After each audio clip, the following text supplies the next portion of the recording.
Akan, là où l'attention va, l'énergie coule. Si votre âme veut que vous traversiez des moments difficiles afin que vous puissiez guérir plus tard, alors cela aussi fait partie de vous. Mes très chers frères et sœurs, c'est Akan qui vous parle. Je vous salue dans la paix et l'amour. Il existe un dicton dans votre monde, là où va votre attention, là va votre énergie. Ce principe est vrai. Et ce principe suggère également à juste titre de ne pas passer trop de temps à consommer des informations déprimantes qui ne vous concernent pas directement, par exemple. Cependant, les personnes qui entendent ce principe peuvent penser que si la douleur ou les émotions dites négatives surgissent en elles, elles devraient alors réprimer ces sentiments. Parce qu'après tout, si vous prêtez attention à la douleur ou aux émotions dites négatives, alors votre énergie y est dirigée, n'est-ce pas? Et vous ne voulez sûrement pas cela. Eh bien, le problème ici est que les gens interprètent mal qui est « vous ».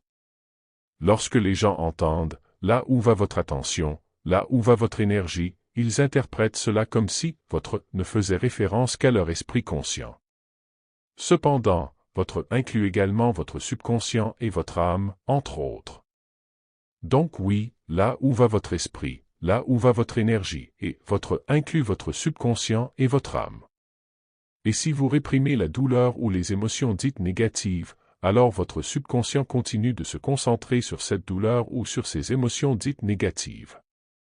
Alors que si vous vous contentez de les observer, sans essayer immédiatement de les changer, de les réprimer ou de les juger, elles s'affaibliront ou disparaîtront après un certain temps, et vous cesserez alors de leur prêter attention. Donc, la meilleure façon de gérer les émotions dites négatives, c'est de les observer, ce qui est à l'opposé de ce que beaucoup de gens pensent que cette phrase suggère, supprimez vos émotions négatives. Cette prise de conscience, que vous n'êtes pas seulement votre esprit conscient, mais aussi votre subconscient et votre âme, est en fait importante en général. Et elle clarifie également d'autres principes spirituels. Par exemple, oui, vous pouvez manifester la vie que vous désirez, mais ce « vous » inclut votre subconscient et votre âme.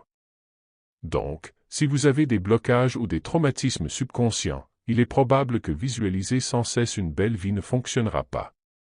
Et si votre âme veut que vous appreniez une certaine leçon, ou veut simplement que vous ayez un certain type d'expérience de vie, ou veut que vous traversiez des moments difficiles afin que vous puissiez guérir plus tard, alors cela aussi fait partie de vous, qui peut manifester des choses.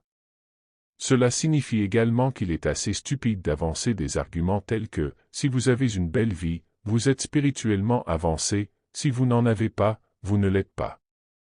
Le fait que la vie d'une personne soit agréable dépend en grande partie du type d'expérience que son âme souhaite qu'elle vive dans cette vie.